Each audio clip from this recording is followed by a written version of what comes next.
Make that right. So we got it, but we here. It ain't linking though. Problem.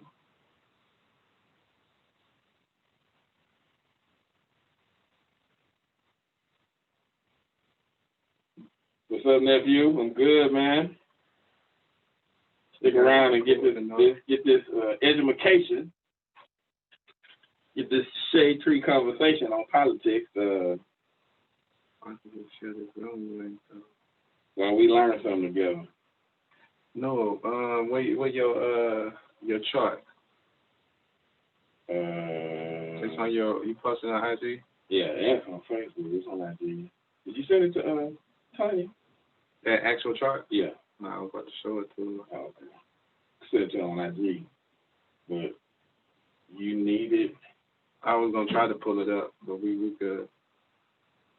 So we got this going, but it ain't pulling us through, man. Why? Not stopping. Streaming. Stay live and preparing.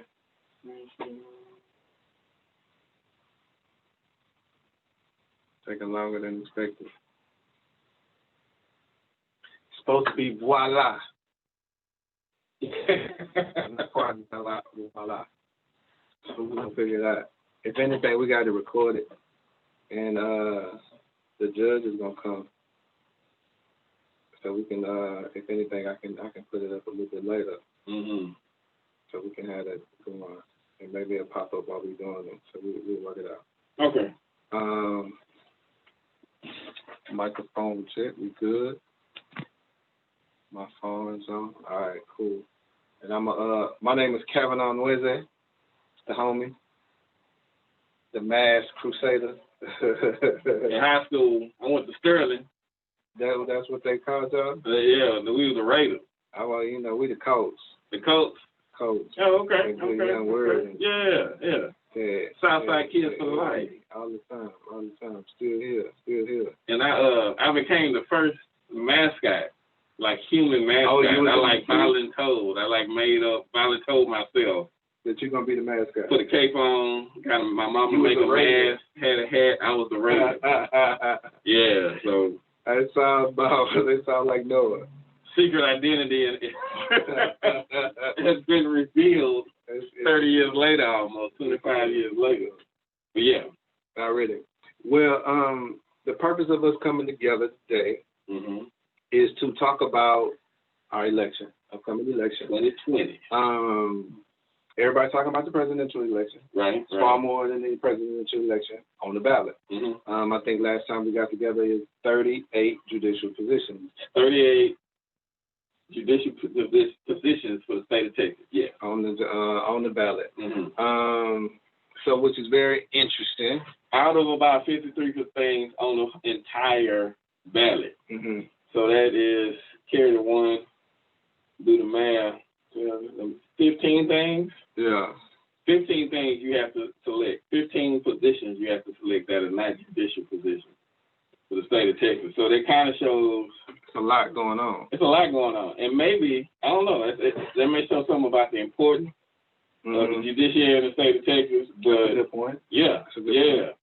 And like they may hide that power in the ambiguity of people not knowing what they're doing. And so like, I don't know what I'm doing with all these people. I'm just going to vote for president or vote straight ticket and leave it alone. But we're trying to clear up some of that. Yeah, and let it be known, honestly, the purpose of trying to clear this up is really for ourselves. It's not true. we try to clear it up for ourselves, and we trying to. We know that we as involved individuals that we are, it has been hard for us to understand or to get to figure out. That's you, right? Yeah, that's you. Yeah. To figure out what is the what's on the ballot. Everybody's talking about the presidential election.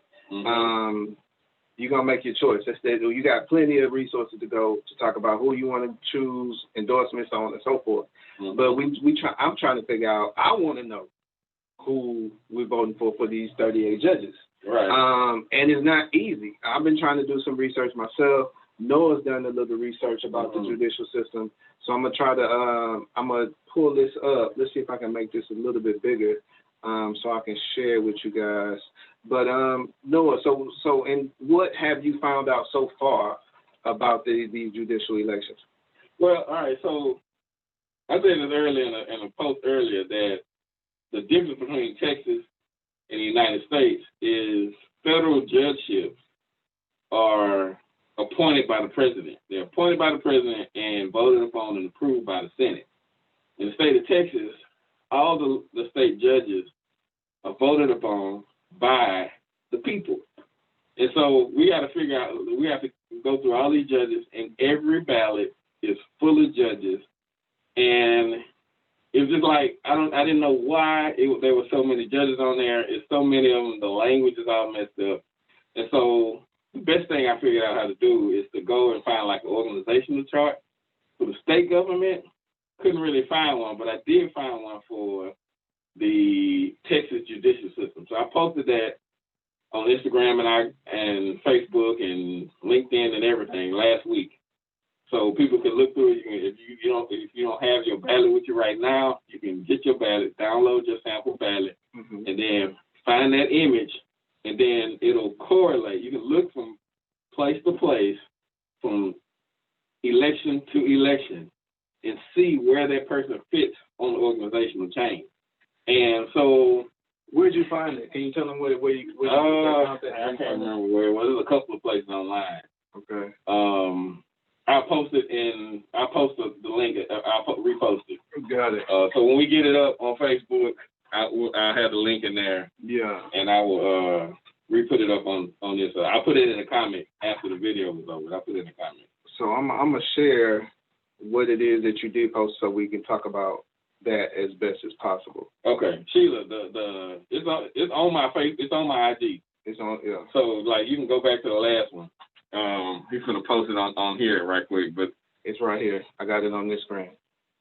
Okay. So I was trying to make it a little bit bigger, but go ahead. Yeah. So there are people in all of these courts. All of these are different courts, and it's broken down. The way it's broken down is there is one Supreme Court and one Criminal Court of Appeals. Those are the highest courts in the state of Texas. These courts, each of them have 9 justices. So on your ballot, you may see Supreme Court, Chief Justice, and there'll be 3 or 4 people running for that office. I think this time it's 4. It's 4 people running for it. It's about 4 positions. There are 4 positions. No, there are 4 people running for Supreme Court, or 4 positions on the Supreme Court. 4 positions on the Supreme Court that you can vote for right now. Okay. So 4 positions on the Supreme Court. That's this court right here. There are 4 positions up for election. There are 9 justices total. So that means there is 1 Chief Justice and 8 places.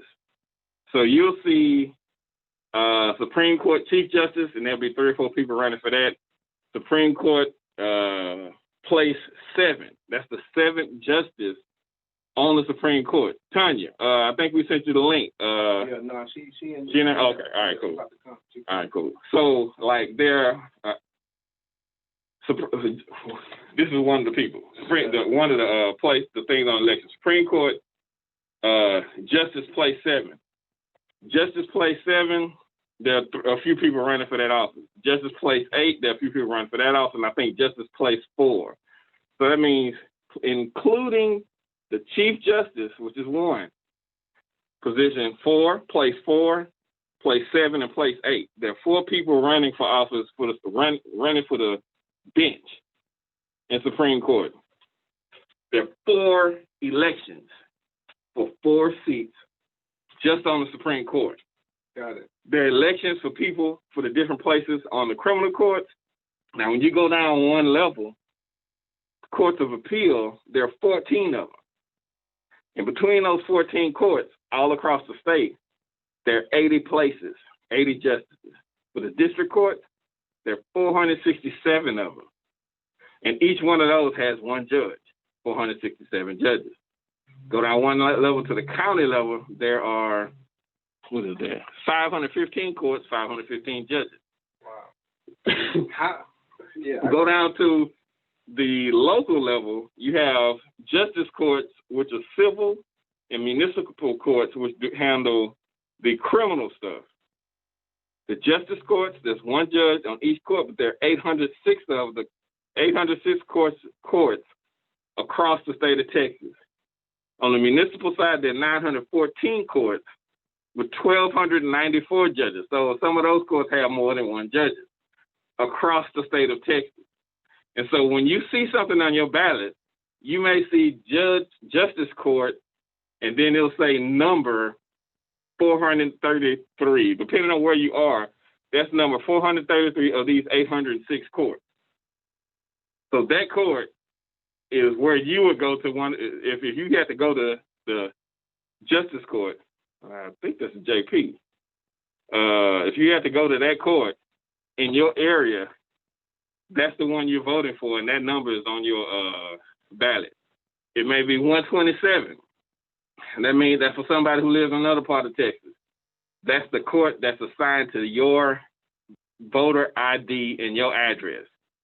Same thing with municipal courts, 914 courts. You may have to go to municipal court. Number one, it just depends on where you stay. On the municipal court, number 910. Depending on where you stay, that's what the number determines. And that is who you are voting for. So it's complicated, but if you pull down your sample ballot and look at this chart, it looks like this. It clears everything up. Now, this is from handpost.com. Now, this court is for... So right now, this is our ballot, and where we see the presidential election, and we have the senators, the state representatives, railroad commissioner. We're going to do something on railroad commissioner. Yeah, definitely. But then we're just going to start right here. We're going to start with these chief justice positions. We got the chief justice of the Supreme Court, place 6, the justice of Supreme Court, place 7, place 8. So that's what, 3? No, we got 4. The chief. The chief is 1.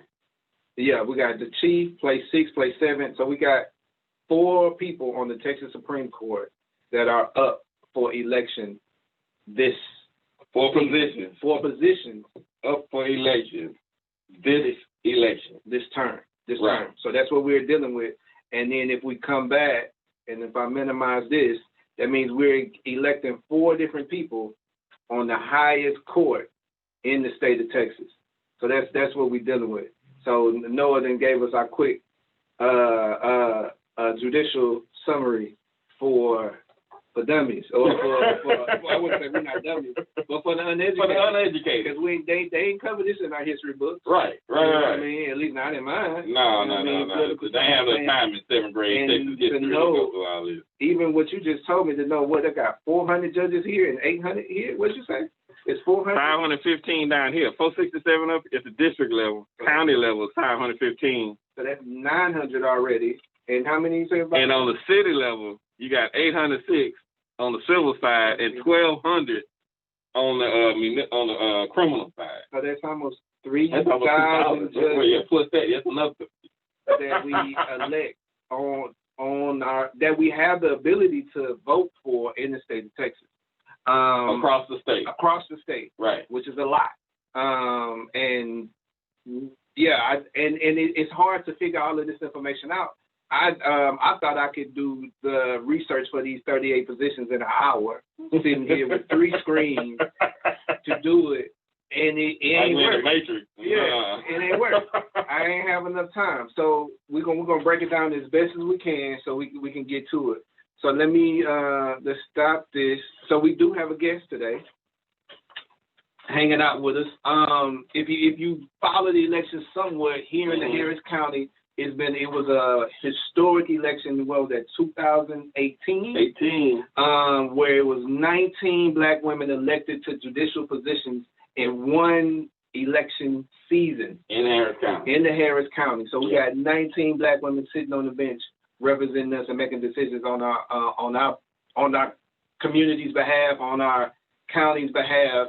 And we have the privilege today to have one of those wonderful people here and to participate in this discussion. So I appreciate it. So we're going to bring her in. I guess we can start we fleshing this thing out. Maybe we can have a band like the Arsenio.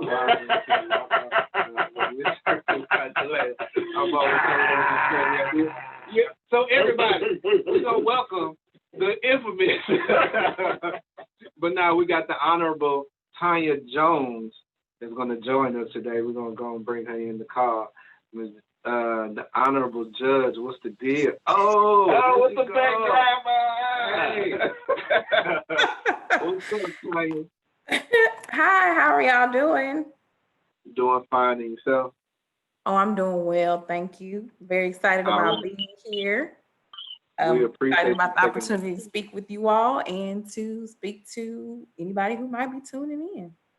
Yeah, and so we working on that, and we appreciate you being with us. We having a little technical difficulties, but we recording it, and then I'm gonna make sure that we post it, download it, and we gonna make it happen. So we definitely gonna make sure that we just gonna dive into it today. So tell us where you from. I am Houston, born and raised, South Park specifically. So I graduated from Jones High School. Okay. We got the trifecta. I was about to say the same thing. We got the whole trifecta. So Noah went to Sterling. Yeah. Oh, okay. You went to Jones. And you went to Worthing. I went to Worthing. Yeah. Southside kids, said and done. Yeah, that's the trifecta for sure. Yeah, you're right. The South Park trifecta for sure. The only thing we missing is some JY rep, but I'm sure that'll happen. They're not included. We said the trifecta. That's the South Park trifecta right there. South Park, Sunnyside. They're not included. I joke. Already. But it's all good. It's love, because but the purpose of what we're doing here is to make sure that we all got more information, right? To make this happen. When we started, we was talking about you and the group of young ladies, the judges that were elected in 2018. It was 19 of y'all. I was excited, honestly, and when we met while you were campaigning, I had your flyers over here on the counter in the office. Everybody's coming through. I'm like, look, you need to vote for Ms. Jones. And then how y'all came together. Can you speak to that a little bit about what prompted that? How'd y'all do that? Well, I cannot say anything other than it was divine timing and orchestration. I don't think any of us as individuals, and I don't attempt to speak for every one of them, but I think they would agree with me in saying this. I don't think that any of the one of us as an individual could have anticipated how we all would have been, uniquely set in this position in time and place to all be doing this at the same time, to have that same desire and intention. And then for it to, you kind of look around and say, oh, okay, so to my left and to my right, wow, this is something unprecedented. And it's not anything that we necessarily set out to do. I was aware at the point that I entered into the race that there were other African-American women that were running for judge. But in that time, there were a few people that had kind of thrown their name in the hat. So I was aware of that, but nowhere near the scale of then looking up and see that there are 19 on the ballot at the same time. So it wasn't anything that we crafted or thought of. It's just, it happened, and it happened at that particular time. And all of us were there, and, it just worked. Already. Well, congratulations. Thank you. And thank you for your support. Thank you for, everything that you did. Got no choice. I appreciate it. Yeah, that's what we're talking about today. And as big as that was, it's a lot of people who from our same neighborhoods who look like us, who were in our age group, who didn't know that happened. Mm-hmm. You know what I mean? And so many people that was like, because that was a big thing, you know what I mean? And I think y'all got some national and probably some international attention in making that happen. And then that just goes to show that so with our current climate, a lot of people, not everybody, but a lot of people are disenfranchised about this election process. But our purpose of having this is we want to really, really hone in on the local piece. You know, we are what they say the fourth largest city, but you want to talk about maybe the third, you know, if you really talk about it, right? Mm-hmm. And we can't belittle the power that we have, especially if we move collective, but in our trifecta, you know what I mean? Absolutely. Yeah. So, a couple questions. So you've been on the bench for about a year and a half. Yes. Can you tell us a little bit about your experience, what you've been dealing with since you've been serving? What's it like to be your honorable now? Do they play music when you come in? No. No, it is there's no band, there's no music or theme song. It's still very surreal even now because you know, I don't think you ever completely, at least me at this point, completely get used to the fact that, you know, this is where I am, this is my position, this is my role. So it's kind of still a surreal type of thing. And then you still come across people, you meet them and they're like, oh, you know, they find out you're a judge, they ask, are you one of the 19? And so then that sparks up a whole different conversation as well. But I will say that I had no expectations because I had never served in a position like this before. It was my very first election, period. And so I didn't know what to expect. And so I will say that it has been very rewarding. I am extremely proud of the work that we have done. And I say we because I'm talking about my colleagues on the county criminal courts at law. So just a little background information. In Harris County, there are several different types of courts, right? I am the presiding judge of Harris County Criminal Court at Law Number 15. Now, there are 16 of these county criminal courts in Harris County. And so my court is a county criminal court. So that means that I hear cases like driving while intoxicated, assault, family member, thefts, burglaries, things like that. It's going to typically be your lower level, mostly nonviolent. There are some more serious or could potentially be more violent misdemeanor offenses, but you won't hear a murder or sexual assault case in my court. That would be the felony or the criminal district courts is where you would hear those cases. And so yeah, and hold on, real quick. Just jump in. Yeah. Excuse me, Your Honor. Pardon me. But so we got a little chart. So say your position again. County Criminal Court, and I did see the chart that Noah had up because I was watching the live. I'm sharing it. Okay. So the County Criminal Court. So I'm right above the Justice and the Municipal Court. So that big block right there. Yeah, so you one of the 515. One of the 515. Yeah, across the state of Texas. Right. Yes. Got it. Okay. Mm-hmm. Okay. And so my court also hears appeals from those lower courts, those municipal courts and those JP courts. So let's say you go to trial or you don't like the outcome or decision, you appeal directly up to me. And that includes like speeding tickets as well. So a lot of people say, oh, you know, I'm going to see you for a traffic ticket, not in my court unless it's an appeal. So I only handle the more serious. You didn't decide to fight it or got a warrant and paid it and all of that. I should have bought my ticket. I probably would have came and got to see you in action. If you would have contested it, if you would appeal your ticket, possibly, whatever the outcome of that is. But otherwise, it would be a municipal or a JP court. So I got another question that just kind of popped up in my head. What has it been like since COVID? Are you going to the court? How does that work? Is it virtual?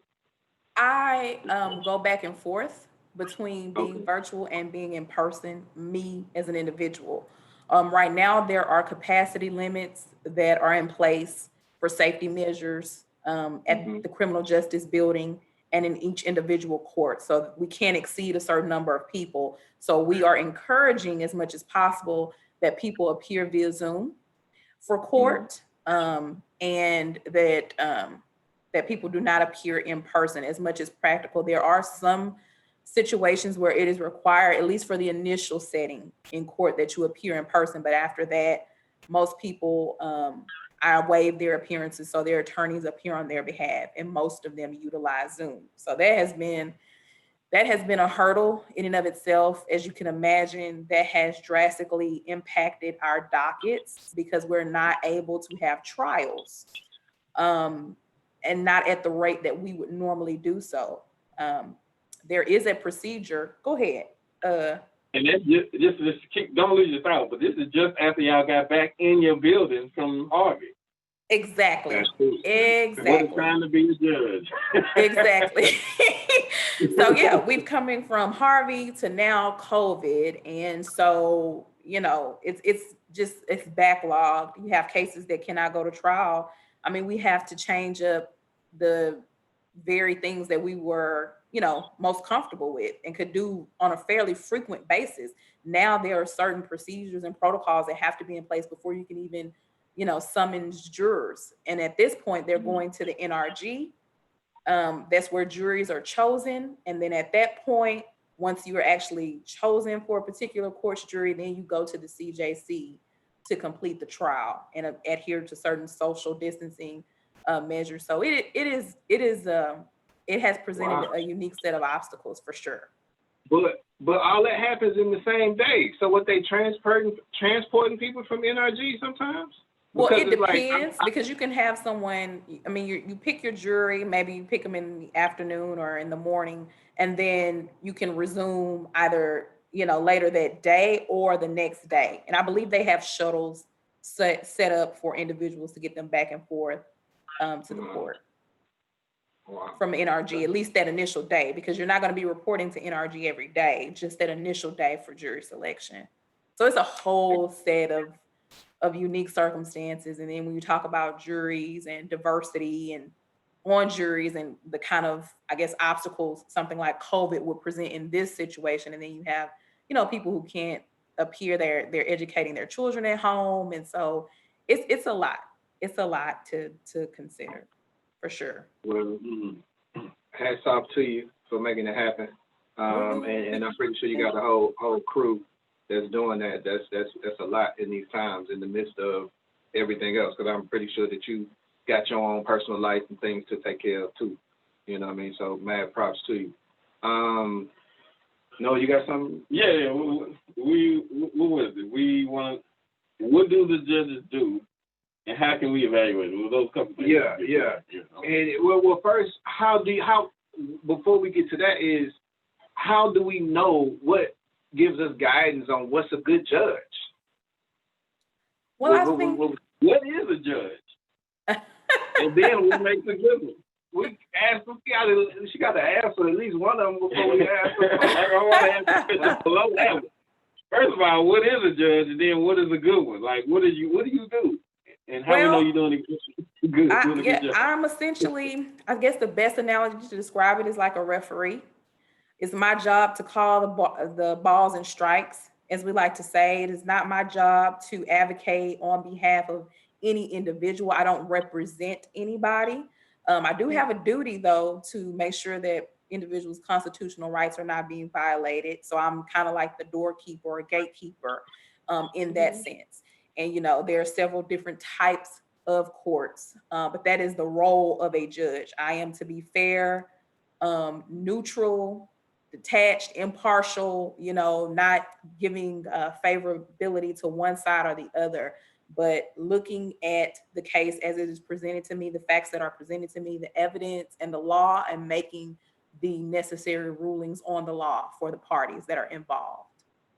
And that's my job. It's not to advocate on behalf of the defense attorney or on the behalf of the state, who is the prosecutor. It is to have them to present the information to me, and for me to make a determination on who is correct about the law. And when you say the law, are you talking about Texas State Code or what? Well, yes, the United States Constitution, Texas Constitution, Texas Penal Code, all of those are those governing laws are what we look to. When I say the law, then that's what I'm referring to. Is making sure that those laws are adhered to properly. And you were a lawyer before you were a judge. Is that a requirement to enter the election for it to be a judge? For my bench, it is. So if you go back to your chart, when you're talking about justice of the peace courts, those are the courts where it is not required that you have or be a licensed attorney. Okay, so that was at the bottom on the left. Justice of the peace. Justice court. These right here. Mm-hmm. Okay, so you do not have to be a lawyer for that. And what not about for the justice of the peace? You can be, obviously, but it's not a requirement that you be an attorney. For my particular bench, you are required to have practiced law, I believe, for 4 years prior to running for judge, and you do have to be a licensed attorney. Got it. Okay. And is that for all of the county level courts that has that requirement? All of the courts going up past JP. Even for the municipal courts where the traffic tickets, those are attorneys as well. It's required that they're attorneys as well. So that's really the only unique position to where I believe the only requirement is that you're 18 years old, at least 18 years old, and you live in the particular area where you're running for justice of the peace, but you do not have to be a licensed attorney. And the reason for that, and some people have different perspectives, but JP courts are usually referred to as the people's courts.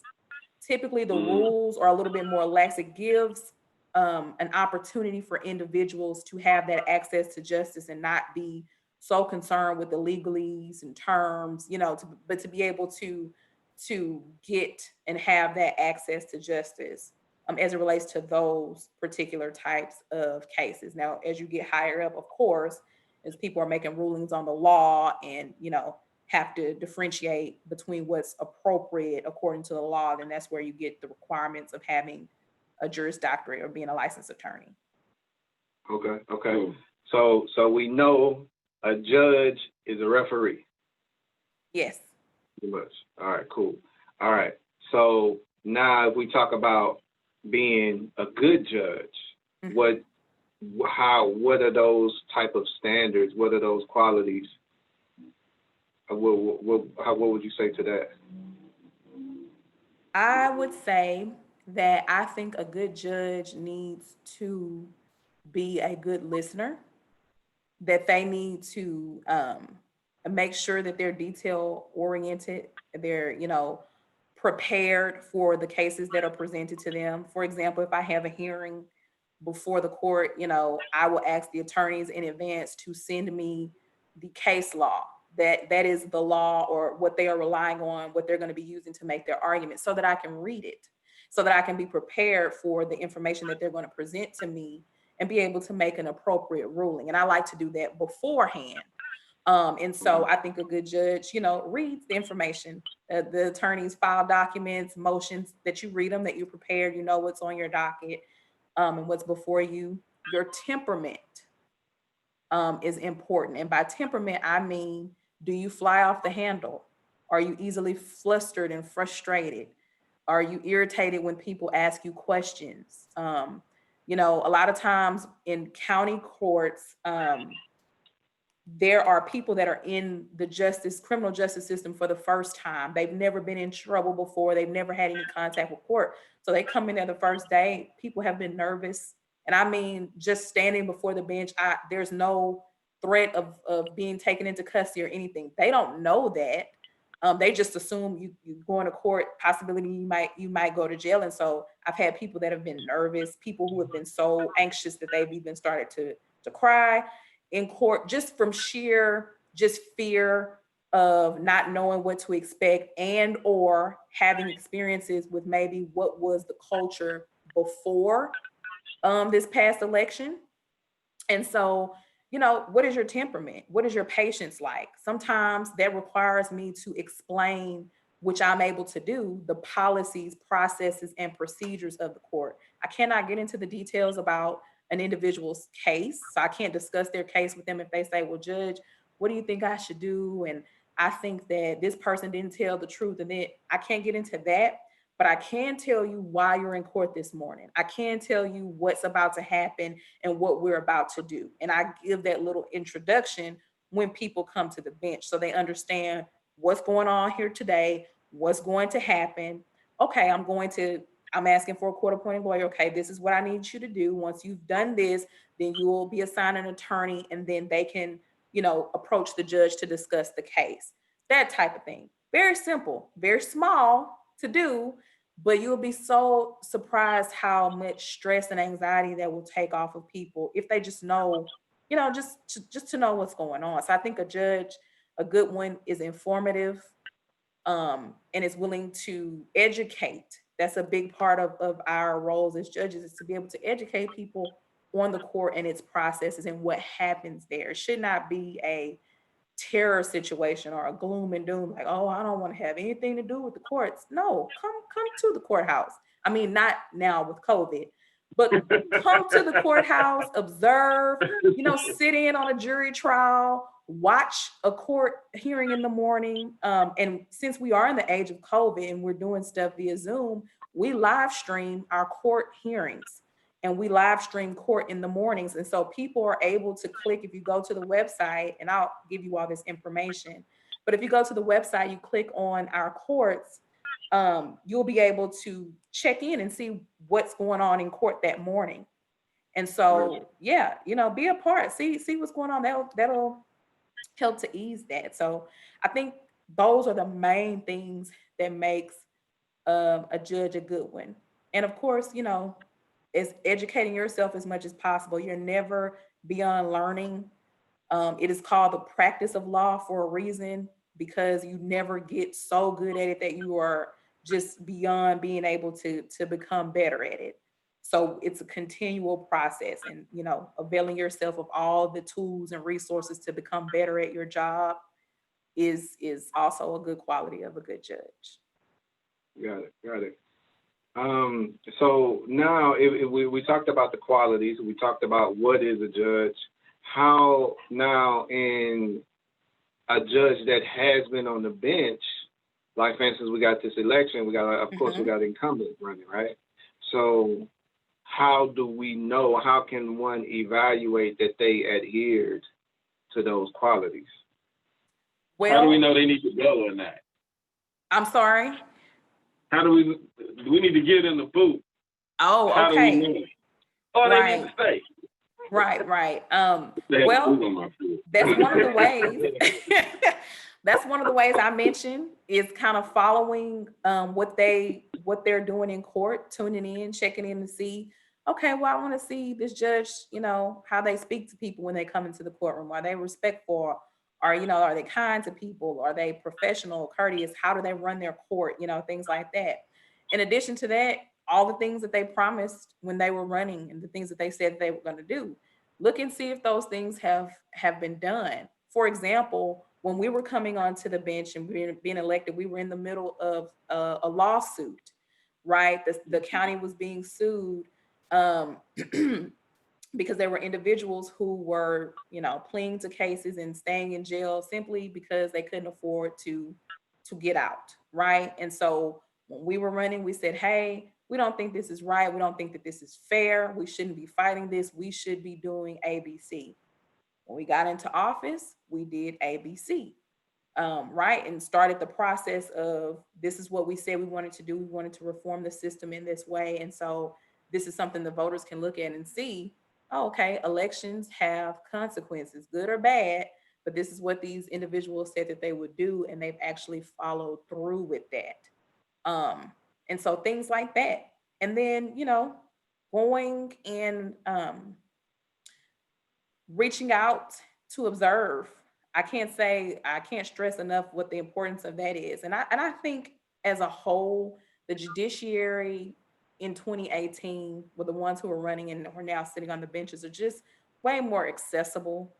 I did not see prior to, and I mean, You all maybe have different stories. When I was growing up, I didn't see judges in my community. I didn't really see judges actively campaigning in the community or getting out in the community and educating them and talking to them about the importance of their positions. And so I think that that is a difference as well. And just, making sure that you hold people accountable for the things that they're supposed to do as it relates to the positions that they've run for. Right? Yeah, So, I would definitely agree. I have not seen with this current election and before you all, I think it was the election before you all when it was like, oh, wow. It finally hit me like, yes, we can vote for judges. Like how, it was that's when it hit me personally. Then throughout you all's campaign, before or after, I haven't seen a judicial campaign, outside of this research that I've just been doing now. And even in doing this research, it's some people that just don't have nothing. They got a site up, or they didn't respond to the news media that everybody else responded to. So it's interesting. And to that accessibility, that's a big piece, and then also being able to evaluate them to say what you all have done. So I definitely would commend you all because that's the most that I've ever seen a judicial what do you call it, the judicial candidate. Not just a candidate, race, but that term, a judicial officer. Yeah. It's the most that I've seen. And even the follow up behind it. I've seen stories about a few other your running mates or in that time about how they've changed the culture of their court and how things have been done. So definitely again kudos to you ladies. I was about to say you guys, but you ladies to make it happen. And it's an opportunity going forward. Like, I remember you all, it was a bunch of y'all, the 19, but maybe like 7, 8 people did a podcast with a guy. It's like the Blue Bayou Dems or something like that. Somehow I wound up listening to that podcast. I think Judge Hughes shared it, and so I wound up listening to it. And like, that was a really good conversation because you all before, but like eventually, this is like putting it out there, wishes for 2021. Maybe get something like that to happen again. But the idea that you are accessible, you wanted to do this. Judge Hughes and I went to Prairie View together. Yep. She is accessible. She wants to do this. I asked her to come out to the Crestmont Park Civic Association. She came out. There have been judges in the past, or people running, or even people running, but there have been people who are going through this process in the past that I met because of people like us bringing them to us. But like the access has been few and far between. It's been maybe 2 or 3 times in my 40 years that I've seen somebody come to where I am. Now, going to a forum or something, that's out there. But coming to where I am. And so we have an opportunity to continue that and change that paradigm and make it almost expected for a judge to show up to the people and talk about what they do. And require that accountability. Exactly. I'm glad that you brought that up because that's important, voter engagement, because, sometimes we get this idea that people like they should know or they should, be enthusiastic about this. But what I learned in meeting voters, especially when you encounter people who, like you mentioned earlier, who are disillusioned and who have been disenfranchised and, are irritated and frustrated and downright disappointed. Like, what is the point of doing this? You have to give those individuals a reason to be excited about an election. And I think that was also something that, we presented. Like, I know that the system is not perfect. I know it's been jacked up for a long time and it's not going to be fixed overnight. But what I can tell you is that If we don't participate in the system, then it's never going to change. If we don't get out there and vote, it's never going to change. If we don't engage the people that are running and engage the people who hold these positions and hold them accountable and don't reward them with your vote if you don't like the job that they've been doing, then it won't change. And I think that that's like the turning point for people to just see how important, how I could potentially impact your everyday, because people want to know how does this affect me? And that's not a selfish thing to do. That when you're voting, you vote with your interests, right? You vote according to the things that serve you or, impact you, your family, your community, things like that. And so once you let them know, hey, these are the people who are going to be making decisions about your lives. If you're standing before me, I'm going to ask,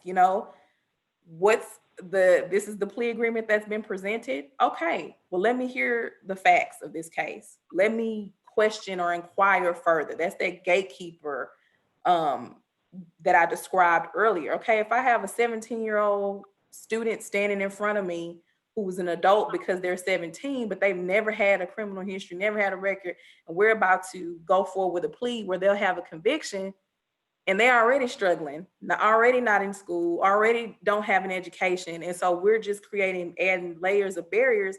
And then we're going to see this person back. But next time they're going to be in district court upstairs where the punishment range is 2 to 10 or 25 to life or something like that. So, it's important. And once people see that, and I think people recognize that now, especially with all of the judicial appointments that have happened with this administration, just how important judges are, because they are important.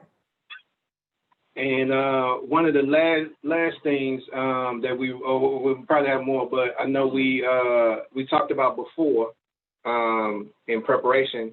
You all were speaking. You and Noah, y'all were speaking about go ahead. There are a lot of changes happening in the system. So like they're trying to get rid of straight ticket voting.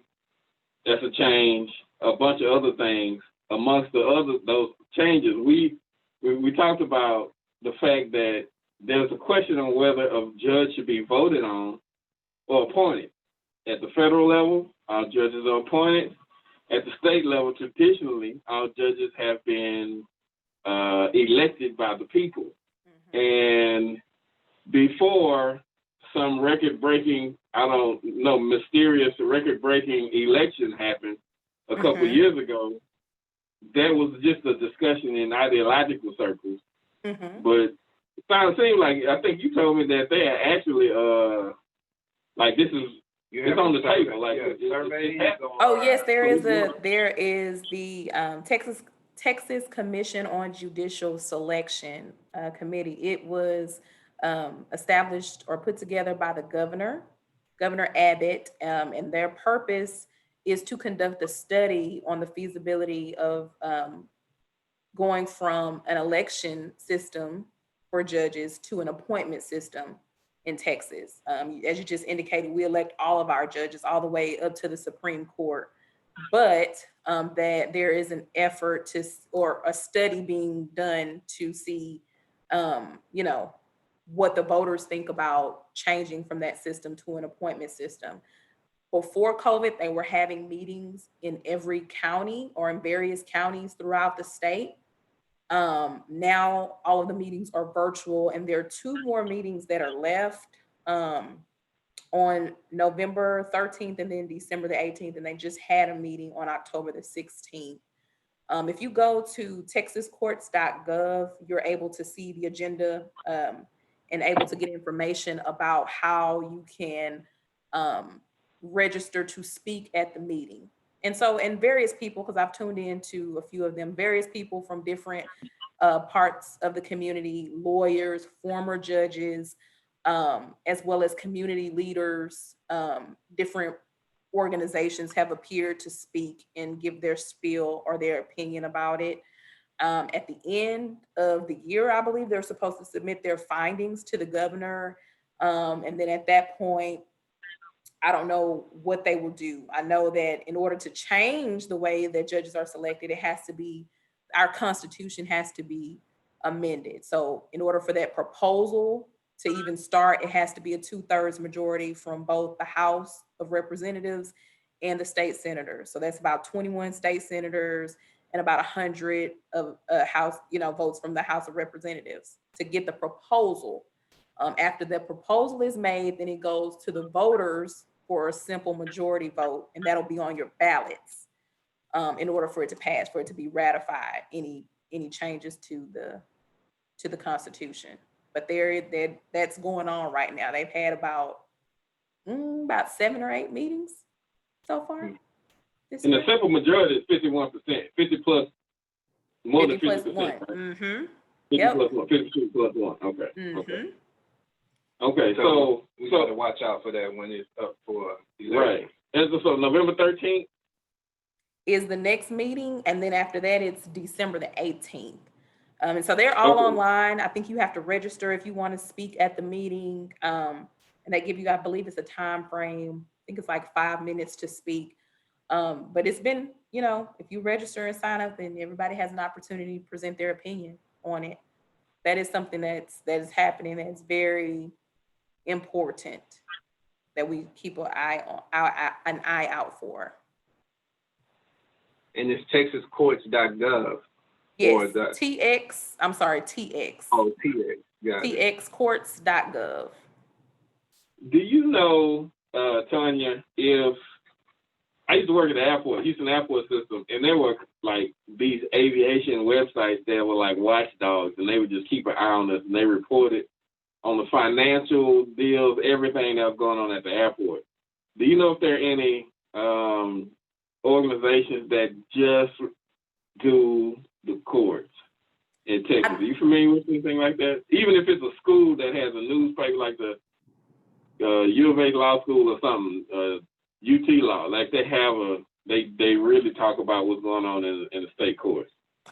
I don't know that there is a particular organization. I know that there are some that kind of monitor or will come in to observe, rather. I know that there are certain community organizations, for example, and I don't know what it looks like now with COVID, but TOP, the Texas Organizing Project, they had at some point court observers who would come in and kind of like sit in to watch the proceedings, but I don't know if there's any organization that's that extensive to kind of look at some of the things that you have presented. I know certain aspects of the courts, yes, like when you start talking about court appointments and, I know there have been some information about those types of pieces, about, the certain attorneys getting appointments and making X amount of dollars on cases and taking on these types of cases. But I don't know that there is a particular one group in particular. Okay. Mm-hmm. All right. I did have a question that popped up since we had our conversation and our previous conversation. Mm-hmm. Do the state courts somehow phase into the federal courts? Like me and Cavanaugh getting a disagreement about some ice cream sandwich. We just keep appealing, and we get up to the Court of Appeals of the state, take to the Supreme Court, and it's like, nah, forget that. We're gonna appeal it. Does it go up from the Texas State Supreme Court to like a federal thing? Is that a thing? Or like, are they connected that way? No, in the sense of like, if we're looking at your chart and it tells you like for these particular courts, certain courts have different jurisdictions. And so depending on the type of case or what the facts are, is going to put you in a certain court. Now, you could very well have a federal case that never starts in a state court, or it might originate in the state court, but because there are certain issues, it is removed or placed in federal court. For example, if there's a civil rights case, that case is not going to be in state court. That's going to be a federal court case, right? It may very well start in state court. Or I will say another example, let's say an individual may be burglarizes a cell phone store. May start off as a state case, meaning it is a felony district court, criminal district court case, but because it involves interstate commerce or something of that nature, it is then they'll say, okay, well, the feds have shown an interest in this case, so it's then they have the case and it'll be taken care of in federal district court. Does that make sense? So it really depends on, right, it depends on what has happened. Like I said, a little theft, a class A or B misdemeanor, not likely that any of these cases are going to be in federal court, but something more serious that may start off in state court could very well be transferred depending on what the issues are. But like steal some rims off a TSA vehicle, that's a federal vehicle. Yeah, or if you commit a crime involving the post office or something like that, right. These are federal agencies. Correct. So that would be the difference. Got it. Cool. So and I want to, anybody who's watching this, I want to make the point that and again, thank you for coming on, but you are not running. No, not now. You're not on the ballot, and any guest, our plan is for any guest that we have, for them to not have a dog in the race, if you will. So we can make sure, because the purpose is information, not endorsement. However, and segueing into that with this upcoming election, and where we have so many judicial positions on the ballot, do you have any advice, or what do you think might be the most influential position, or might be the most impactful positions out of these judicials? And it might be more than one that affect our everyday lives. Any thoughts on that? Yes, and my response is every one of them. Every single one of them, from the top of the ballot to the end of the ballot, is important. Because like you have your chart, it may start down here, but if there is a hearing or a trial and, that case is appealed up, those appellate judges are going to be the ones that are going to be deciding, hey, looking at this case and looking at the law and having their interpretations and applying the law to the case. So all of them are important, because potentially that case could go through to all of those courts. That's why we're like, yeah, who's on the Supreme Court matters, because that stuff trickles all the way back down to us, like all the way back down. So that's why I say all the way up and down the ballot, every single race on that ballot is important. And I know it's a lot and it can be overwhelming, but I think it's important that you vote in every race. You all indicated there, you can get a sample ballot from harrisvotes.com. Go through there. You can actually take the sample ballot into the voting location with you, so that you can have that as a guide.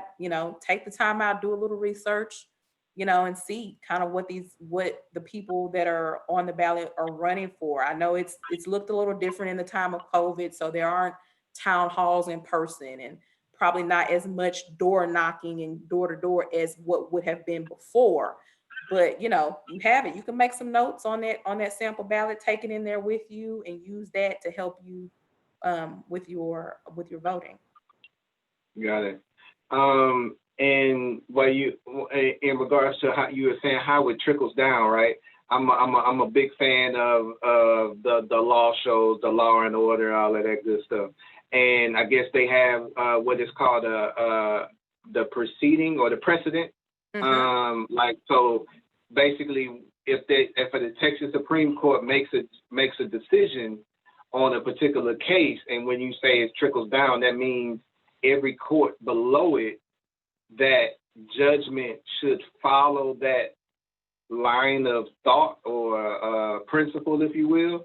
Right. That's what you're explaining. Because they would define that. And just a little caveat with our courts, because we have the Texas Supreme Court, and then we have the Court of Criminal Appeals. So the Court of Criminal Appeals is essentially the criminal Supreme Court, because they're going to be the final authority on all criminal matters. For the Supreme Court, they're going to be hearing all the other matters, right? So it's here. So this is this one here. If you go to the top, the Supreme Court, right, the Court of Criminal Appeals, that's the last resort for any criminal matters. So something starts off in my court, it's not going to go to the Texas Supreme Court, it's going to go to the Court of Criminal Appeals because it's a criminal matter. The Supreme Court will hear all of the other matters. So like child custody cases, civil cases, and other things that are not criminal goes to the Supreme Court. And then of course, then you know, after us, it's the United States Supreme Court and all that way. Correct. Got it. Okay, now that's great information. And helping, like I said, helping us, helping me to figure out who to vote for these particular positions. Because like we had our conversation, I'm like, oh, I got an hour and a half. I'm about to go through all of these people and look at their websites. Not so much. Not so much. They probably didn't get too far, just on the sheer volume of people and trying to find information. Yeah. What is useful to me? What is not just hot air propaganda, if you will? What's important to me? Right. You know. But that's good to know, because now what I did make it through, I think I made it through all the Supreme Court positions. I was able to I think it's one more. Because I don't think there are any positions open on the Court of Criminal Appeals. There is. Is it 3? It's one for 3. Okay. See, even me, and I've already voted, but you. I understand, and that's one of the things that we working on too. Is like we started it and we like, dang, like the first time we did this, early voting started to next week, but we was like, well, we're gonna wait till next election season to start it. So our goal is to make sure that we get have these type of discussions far before these early votes start, so we can help people make these decisions. And even another question that I'm not sure if you can answer for us is like, when are the sample ballots completed? You know, when do they become available to reviews for us to really start to breaking it down? Do you know? Are you? How far before the election? Oh, go ahead. Oh, that part I do not know.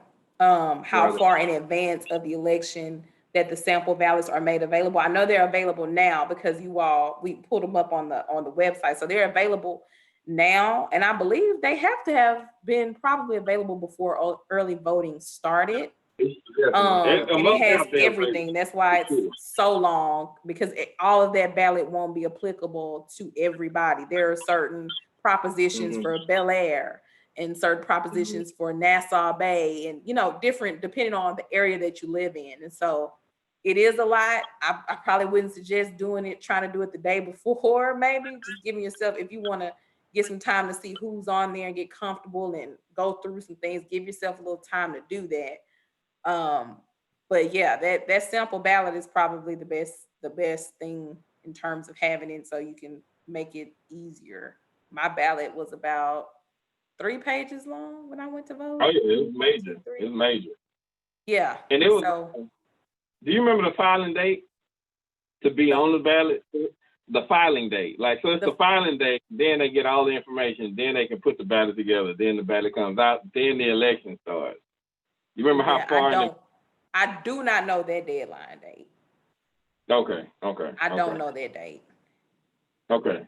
Now, how long is your term, Tanya? 4 years. So I will actually be up for re-election in 2022. So pretty much next year is, my campaign was about 18 months long the last time. So,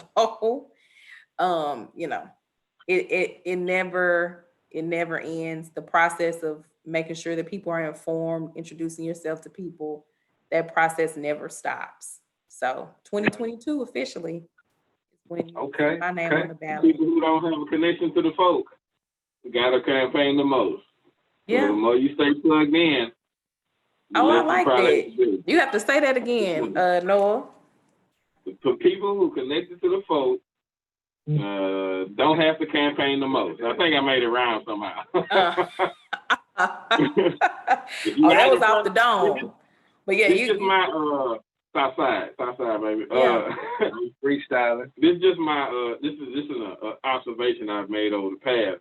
If showing up last minute is for people who we don't know, people who we do know who are here throughout the process. That's not campaigning. That's engagement. Good community engagement. I think that trumps campaigning. Absolutely.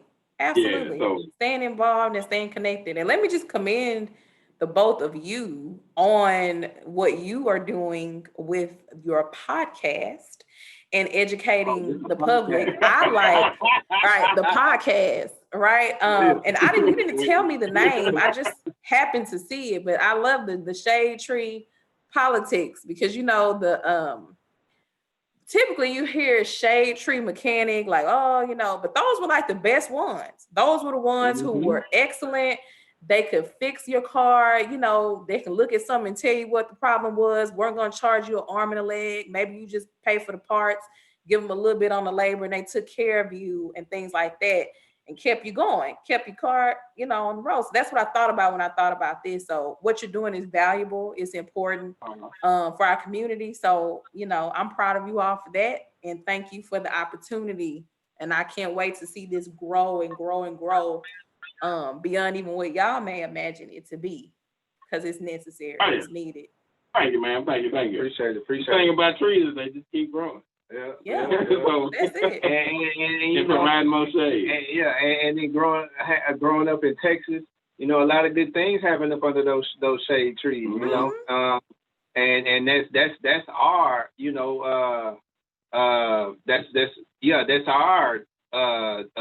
our bench. Our judicial. People have those conversations, and just like I know, even me and my wife, honestly, and then I had to text her because he was just calling me, but. When we have to have tough conversations, we had a shade tree that we would go to. I didn't even tell you that name was Noah's idea. Yeah. But think bringing it all back, and for me, it's hot.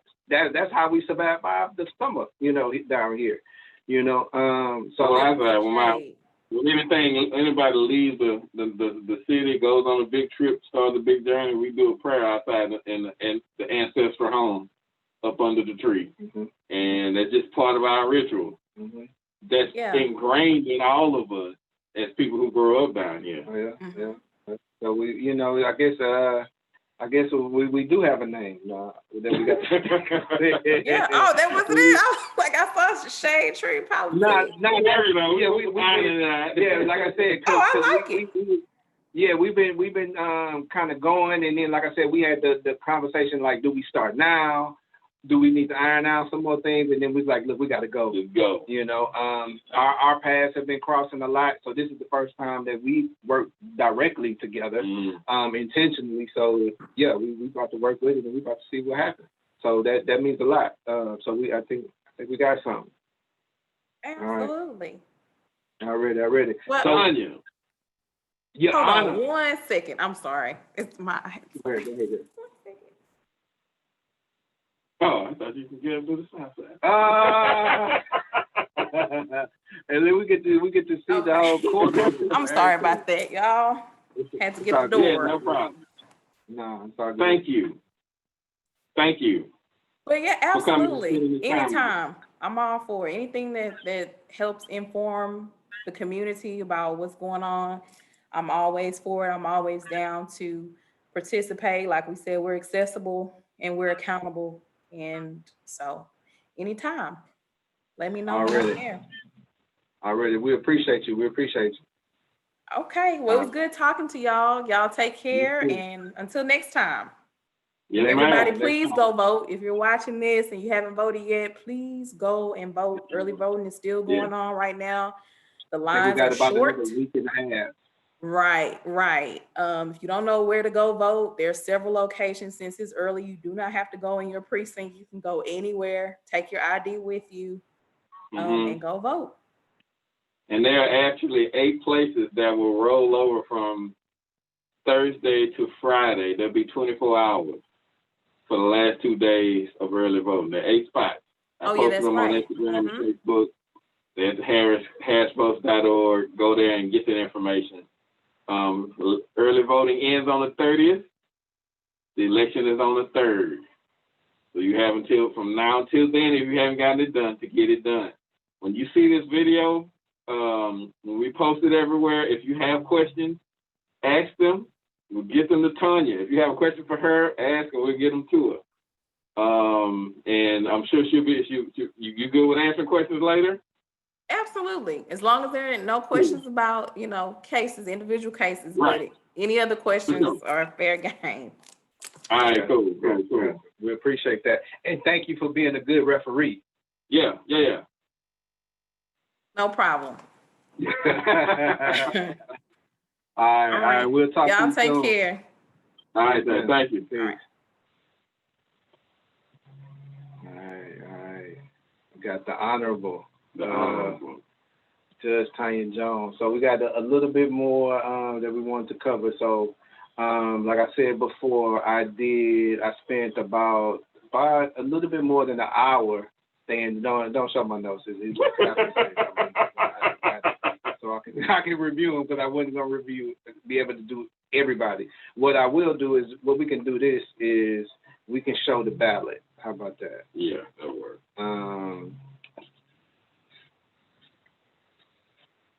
So this is our sample ballot here, and we're going to start. Oh, I got to share. Sorry.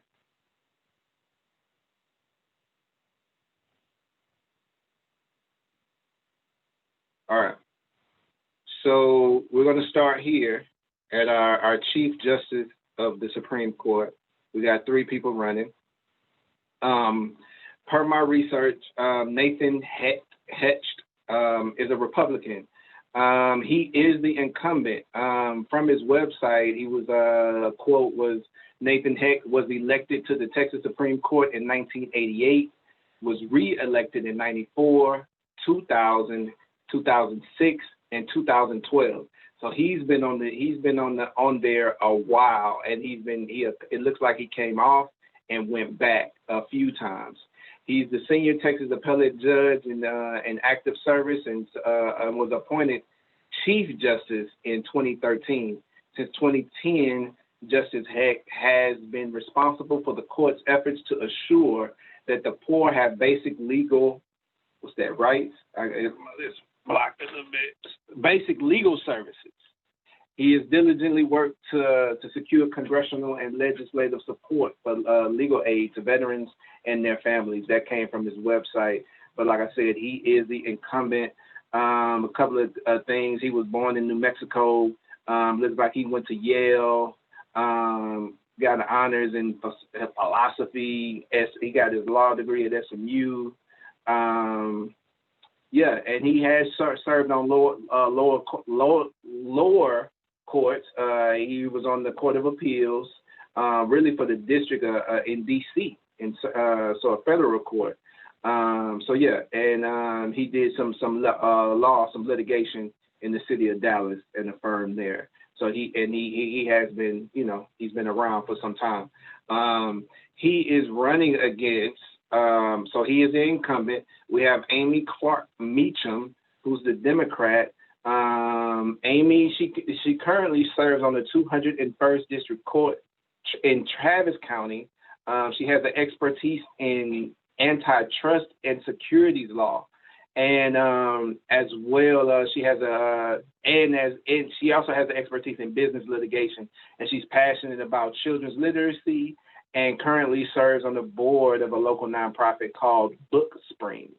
She has and then they talk a little bit about her family.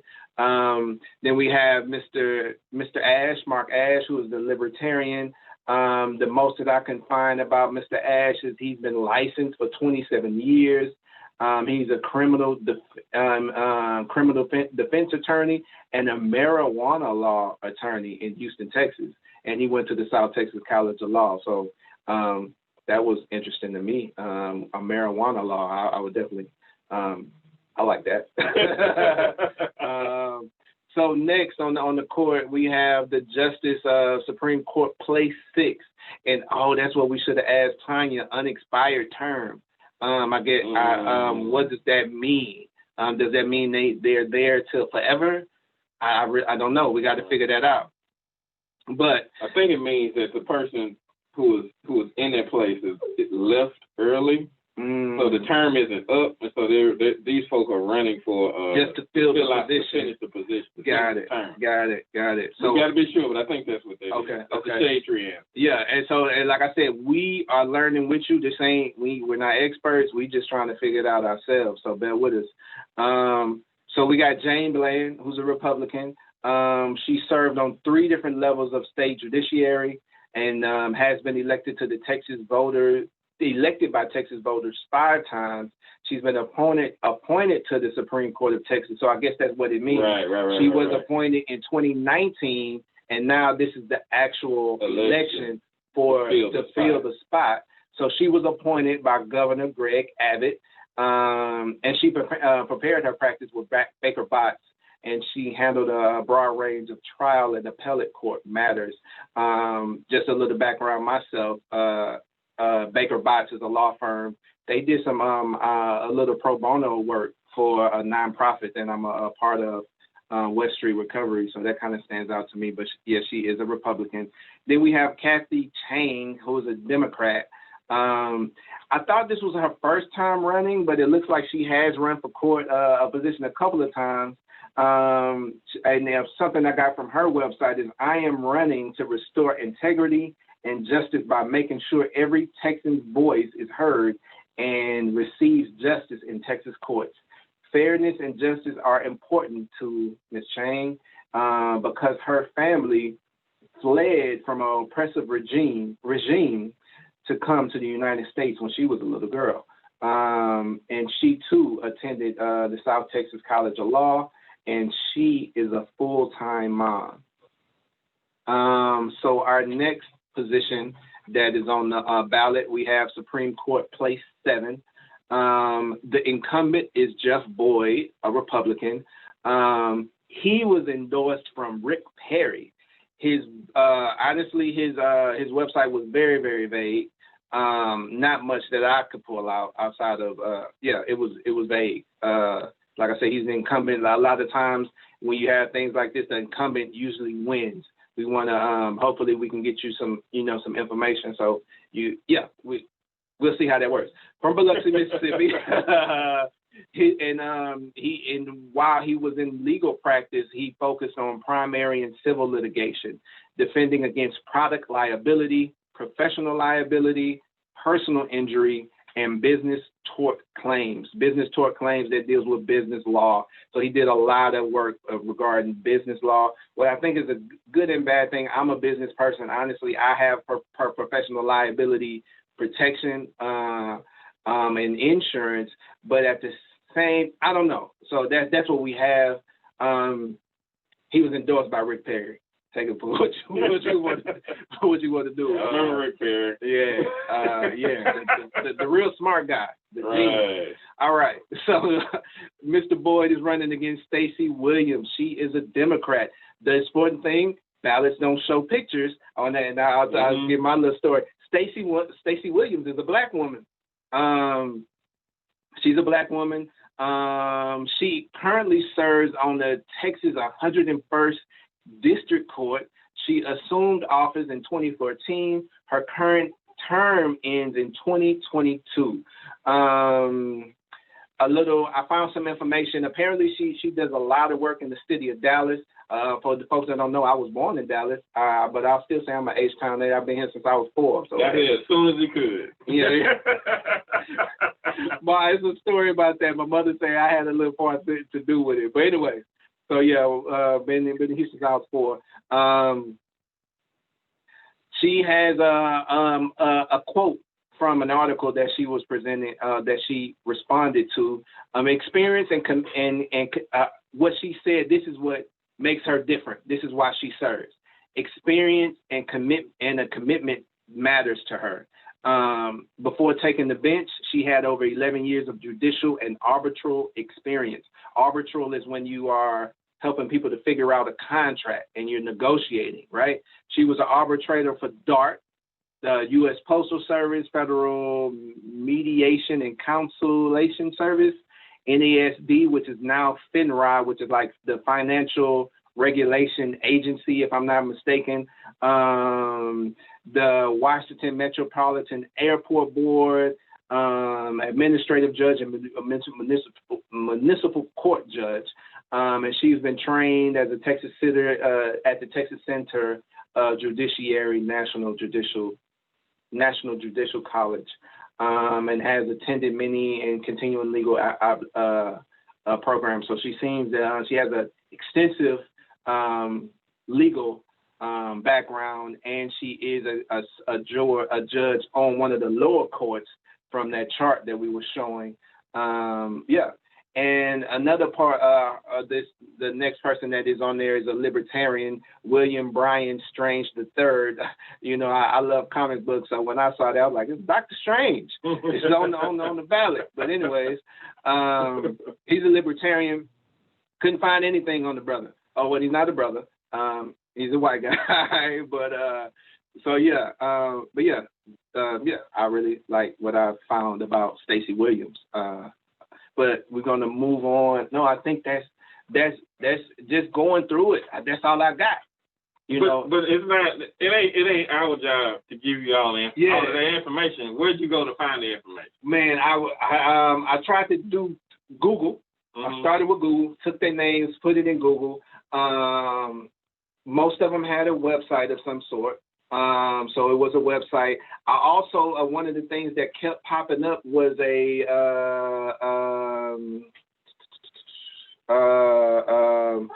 we were looking at it, Noah. It was a can I find it? Amarillo. The Amarillo Admirer. It was, they basically, I don't see it up. I think I closed it. Pioneer? The Amarillo Pioneer? I think it's a newspaper. And it looks like an Amarillo newspaper. Honestly, every election that I looked at so far, they interviewed every, or at least attempted to interview every candidate, and more than likely the Libertarian did not respond. Right. Place 8, Brett Busby, he is the incumbent, and he was asked to serve by Greg Abbott.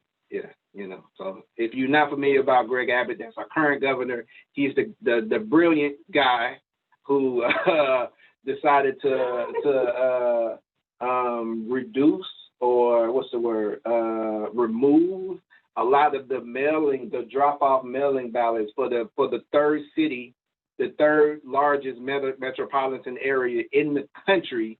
He wanted to make sure we only had one mailing drop-off place location for every county. Each county has one.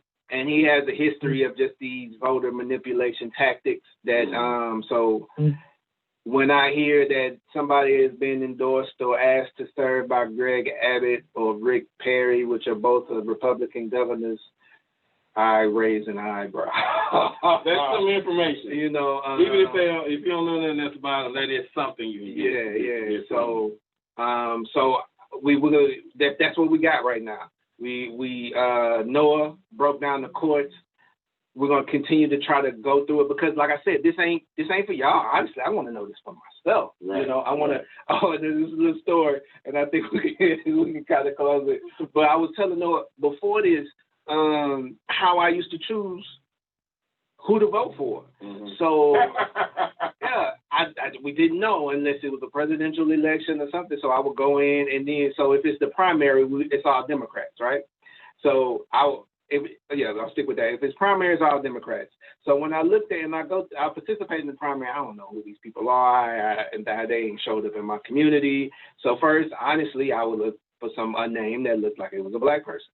If I didn't see something that looked like it was a black person, I would look for what looked like it was a Latino. If it wasn't a Latino, I would look for an Asian. If I couldn't find a minority, I would say, okay, let me vote for the woman on the ballot. And that was my own method, you know.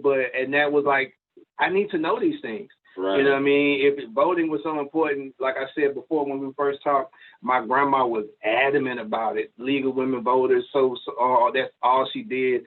She you know, so yeah, we working on it. So you shouldn't have to resort to that process of elimination that I was going through. These random ways, like.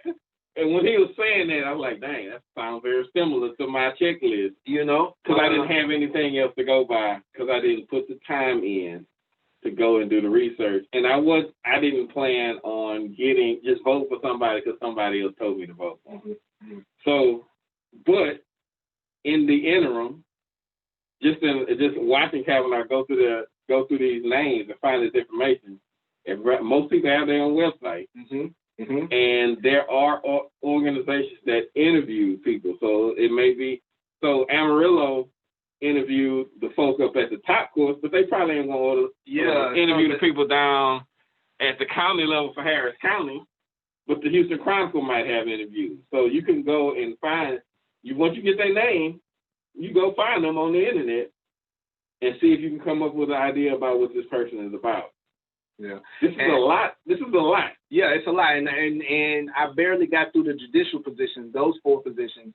A couple of things that I did that was important, that stood out to me, that some people might want to look into, is Ballotopedia. They kind of break out some things. Nowadays, people have a Twitter feed. They definitely have a website. One of the other things that was interesting to me, you know, I'm an accountant. I'm a financial professional. So I follow the money. And there is a website that does that for you. They track their campaigns. I'm trying to find it. Let's see, maybe Jeff Boyd was on that. But yeah, so the information is out there. It's a lot to weed through it. It's a lot. But this is the responsibility of the citizenship. These people go and manage our collective resources, our collective power as a civilization, and it's up to us to pick the right people. Mm-hmm. And so it's actually our responsibility to go out and do the work, to do the best job we can to make sure that we're selecting the right people to go and represent our vote and use our vote. Because when you vote for somebody, you're signing off on what that person does. Mm-hmm. And if you continue to let that person stay in office, you're signing off on what they do. If you don't like what someone is doing, you need to sign off on someone else. But you need to have an idea what that person is going to do. You need to have an idea of what the person in office is already doing and take on that responsibility, do the work, take an hour or 2, go through these websites. Or 3. It's worth it. It's worth it. I'm learning a lot in the process. Yeah, and it'll be easier the next time around. Mm-hmm. Mm-hmm. The next time around it'll be easier. Another thing, everybody told me about harrisvotes.org.com, something like that. Ballotopedia, and another piece that keeps coming up is votesmart.org. They break down some information as well. They call themselves the voter self-defense system. So they have some political summaries, things of that nature. So it's interesting. The information is out there for those who want to find it. Yeah. And we them folks. So we want y'all to, like, anybody out there, go look for it. You'll find it, and become an educated voter with us, so we can take better control over this system. Mm-hmm. Mm-hmm. And what we will do is we'll post this. And the thing is dialogue. We don't have that dialogue often. We talk about sports, inwards, backwards, over, head over heels. We know LeBron's stats by heart and why how he matches up to Jordan. We know what the numbers, the version of his shoes that he wear with the color of the jersey when they release, all of that. We talk about that all the time. You know, we can put that same type of energy, and a lot of it right now is going to our federal election, but it's so much more that that we have the option to choose. And I'm really glad that Tonya was, or the honorable, the fact that I can call a judge by her first name. You know what I mean? She like, call me Tonya. Right. You know what I mean? Your Honor. Well, I'm gonna call her Your Honor when I see her in the streets. And the thing is, I'm gonna see her in the street. You know what I mean? Right. And that's what I like. So we'll be working to have some more guests on here. We'll be doing some more research. And I know we got to do this a little bit more before the early voting. Obviously, we both got to finish our own. No, have you noticed it? No, I ain't done that. Yeah, no. So I like to wait till the last day. So like go in there and like really feel the vibe. Yeah. And it's gonna be a vibe this time. I am not voting on November 3rd. I'm not. I am early voting this time, so I'm trying to get this done not only for myself, and then like I said, we'll be working to continue to share this information. I think we might get one more in. And I'm gonna try to be a little bit better prepared on our judges. But we got to talk about the railroad commissioner. We got some congressional options up. Yeah, there's in our area, Harris County Board of Education, which is some people don't know that about. Harris County has its own park, it has its own library system, has its own Board of Education. Yeah, so we're gonna bring some information about that, and the DA is up. The DA, and that is very important because we see what's going on with Mr. Cameron. We know what that looks like. Right. You know what I mean? Arrest all the cops who murdered Breonna Taylor and everybody who issued an erroneous warrant that allowed them to get everybody. Arrest Daniel Cameron. Daniel? Arrest him. Yeah. You know. It don't work like that. The way it works is we need to go in there. Oh, maybe that's what we got to talk to Tonya about. I'm pretty sure that's a federal issue. All of that good stuff. But anyway. Noah, you got anything else? Man, go get your ballot. Yeah. HarrisVotes.org. Put in your information. You will get the ballot that you will be voting on per your particular location. Everybody's is not the same. Very specific. Yeah, so we're really focusing on and honing in on Harris County as best as possible. But I think not here. League of Women Voters has a ballot for everybody in this country. Votepedia, Ballotopedia, you can go get one. But like you in Harris County, Harris folks go to Harris folks.